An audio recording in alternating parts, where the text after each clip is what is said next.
For Trump's policies to take effect and actually work, the United States actually needs a weaker dollar, and to a certain extent, the world needs a weaker dollar.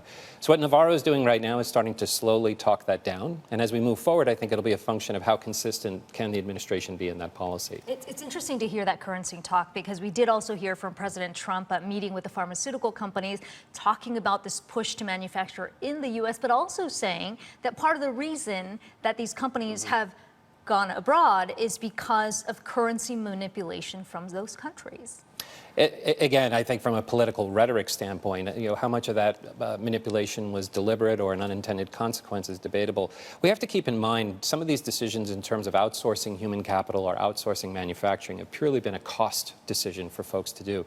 But right now, back to your point, the U.S. does need a weaker dollar. And what's ironic about this is the question you and I will be talking about is who ultimately is the manipulator over the next 2, 3, and 4 years in this administration. Yeah, it's certainly been interesting to hear that talk. How are you sort of looking at your portfolio right now? Because when you look at the markets, it seems like, on the one hand, there is still optimism because there have yet to be details about the big, tax cuts and easing of regulations and infrastructure spending. But at the same time, there has been so much volatility.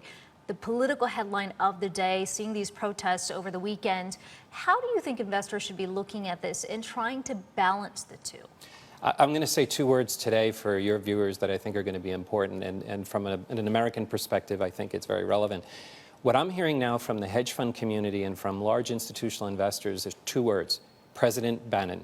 In terms of policy today, the concern is when you and I were first talking about Steve Bannon, who of course is his top advisor. Absolutely, and we had 2 data points this week which should concern anybody, Republicans and Democrats. One, he's now on that Security Council, and 2 senior advisors were demoted as a consequence.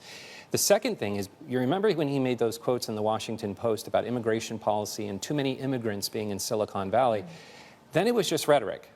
Now what we're actually seeing, vis-a-vis what's going on now at the airports in the United States, this is actually part of policy. So to your question, I hope that they will move forward and we'll hopefully see a rally continue in the U.S. equity market. But Trump's only been here for 7 to 10 days, and already it looks like he immediately derailed it. And from a policy perspective, it looks like Bannon's driving it.